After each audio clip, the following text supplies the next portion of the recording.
Hi. So I've just been writing and I'm just going to come out with it because I literally just had this thought.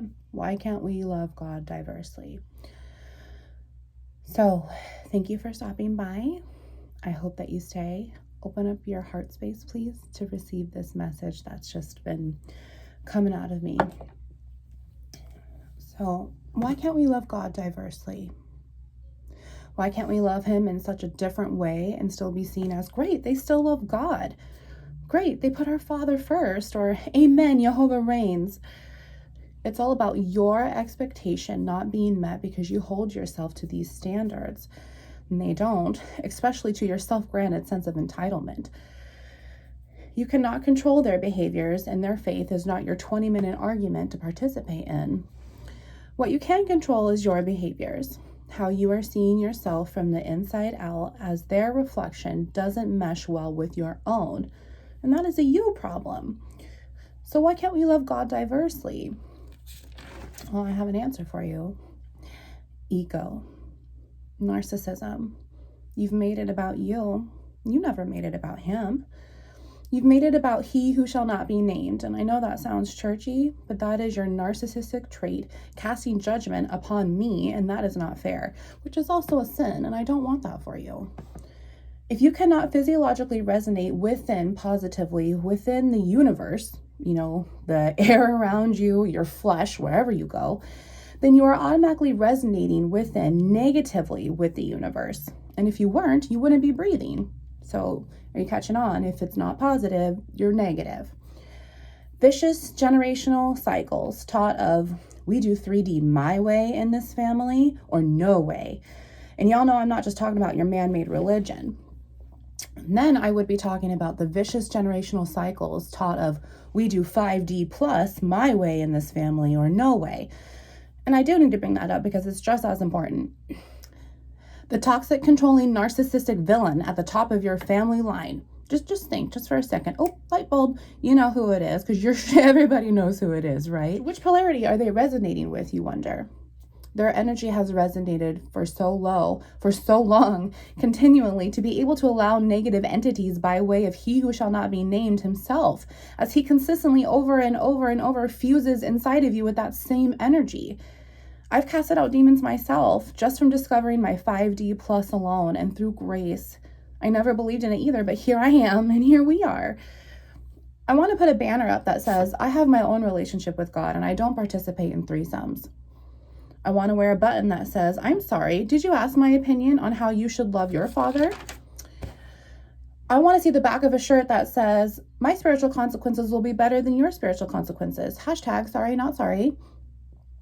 I want to change the way that you think, because how you think is controlled by the state of your flesh. Your flesh has been controlling you, and therefore 3D and below has been controlling you, because this energy rules your flesh if you allow it to. Once you can activate your chakra powerhouses, the illusions of the flesh state of mind will be blown away, and the truth, as you've always known it, will have been made clear to you in your own personal revelation. The truth of what you have invested yourself in, what you have diversely loved, will no longer be the path that you are walking along. This new path, it's treacherous to go alone. You will not be able to without your inner being relaying messages. You will not be able to go on without sensing yourself, hearing yourself, feeling yourself from the inside out. You will not be able to ignore it. And you will not be able to chase yourself away. Your insecurities, your shame, guilt, addictions, self-harm tendencies, the principality of fear has already been removed. It was never there in the first place because your spirit is not held in your flesh. Only emotions, only fear. The one chasing you is yourself. Just another reflection of you that is true. This reflection of now, full of dead end signs, burnt embers, emotional band-aids, and mirrors you refuse to accept. Mirrors of trauma, heartache, pain, mirrors of your messed up parents and their traumas, their pain, their insecurities that are now yours. You didn't know any better. Mirrors of low self-esteem, low self-value of worth, mirrors of not feeling good enough, mirrors of regret because of the choices that you've made in the 3D, in your flesh state of mind, haunt you, yet you still continue that behavior. Mirrors of lies, deceit, sin, guilt, adultery, criminal acts, mind games, manipulative behaviors, all behaviors that you have allowed. You have allowed yourself to continue lying to yourself because you are afraid of the truth, and the truth of you. The truth of you is that you cannot accept personal accountability of what you have done and what you have allowed yourself in your flesh state to become. The mirrors of your parents have been projected onto you from the beginning. They didn't know that either, though. They themselves had not learned that because their flesh is so mental, they will never be able to accept themselves. They will never be able to accept you. If they cannot accept themselves, they will never be able to accept you. The mirror of not feeling good enough, flesh. This mirror of not accepting these truths, flesh. The mirror of chasing their approval, flesh. The mirror of their narcissistic traits haunting your butt, flesh. The mirror of blaming God for what you have allowed, flesh. God didn't do the actions that you did. God didn't force you to drink bottle after bottle because you cannot be alone with yourself long enough with the truth. God is not forcing you to be fueled by alcohol that you cannot even survive a lunch break at work without. God is not forcing you to lay with a man or a woman who's a snake because that's not the way that he wants you to love yourself.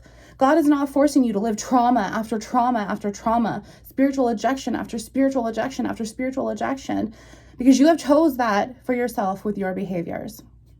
God did not force you to become addicted to pain pills or any other drug because of an accident that happened or because you can't even sit with yourself. It was an accident, or the snake himself. God did not force you to put blame on him, yet he still allows it. He still allows you to place blame on him because that is unconditional love. That is grace. The unconditional love that you have always wanted and always been afraid to feel, you've always had it. You've always had this unconditional love be reflected towards you. Since you were born, you were just too blind to see it.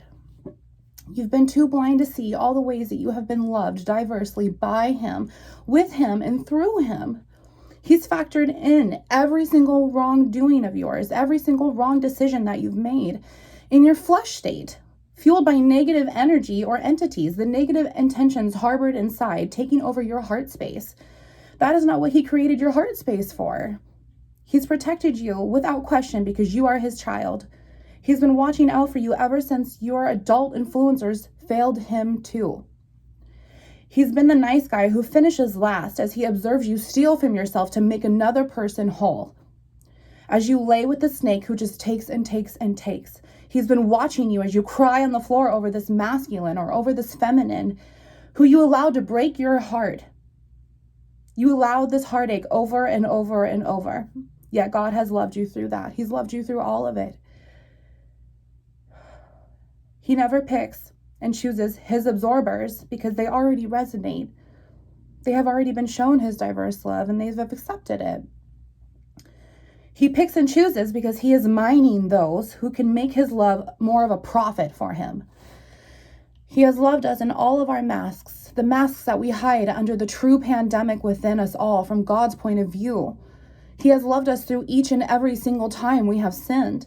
Each time we've broken one of his 613 laws, each time we've cast a judgment upon another, each time we have stole from another or a business, each time you prayed to him before you faced the judge in the 3D, not understanding that you were going to be praying to your own judge in the 5D plus.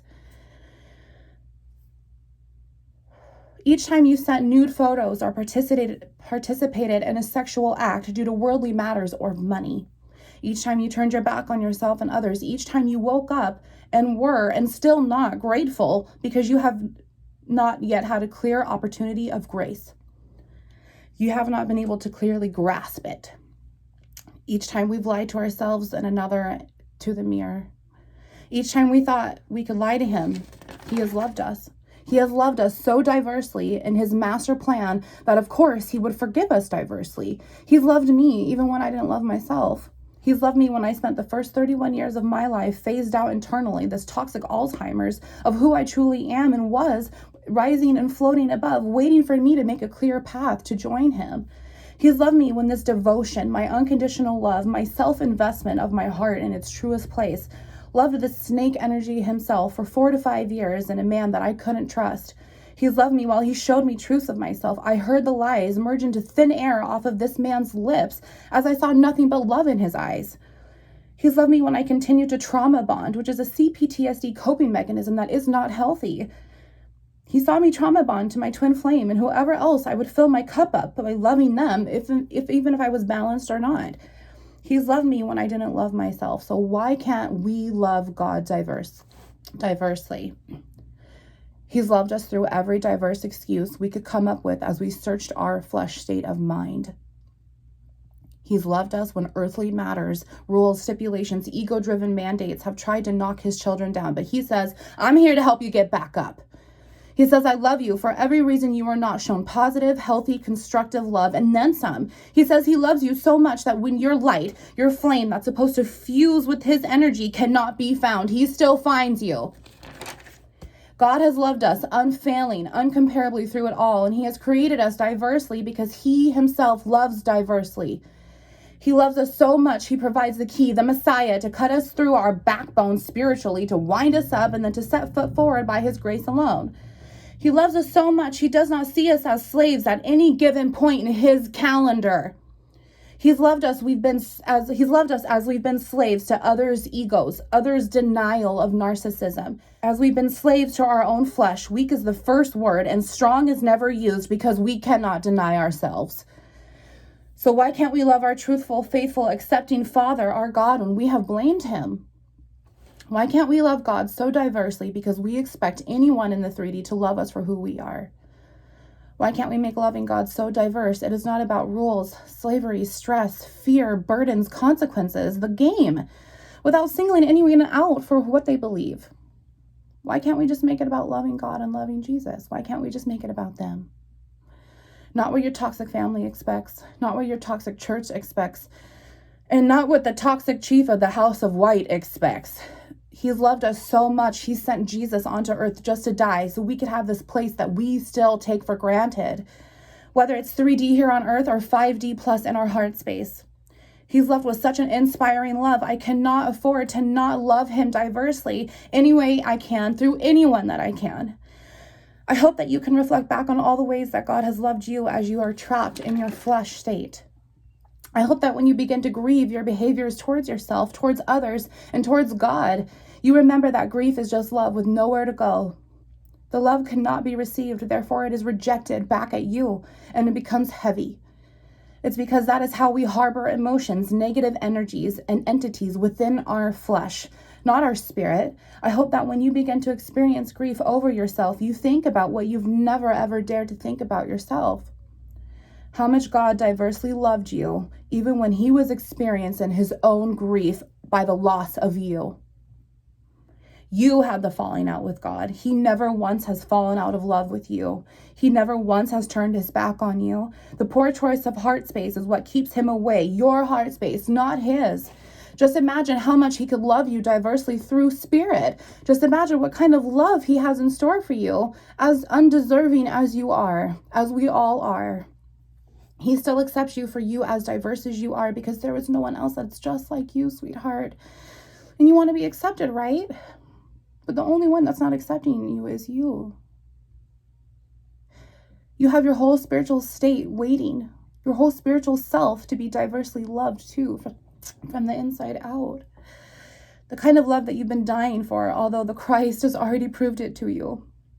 God proves his love every day, and the only thing he asks of you is to love as diversely as your customer service boss trains you to be through their corporate's best practices.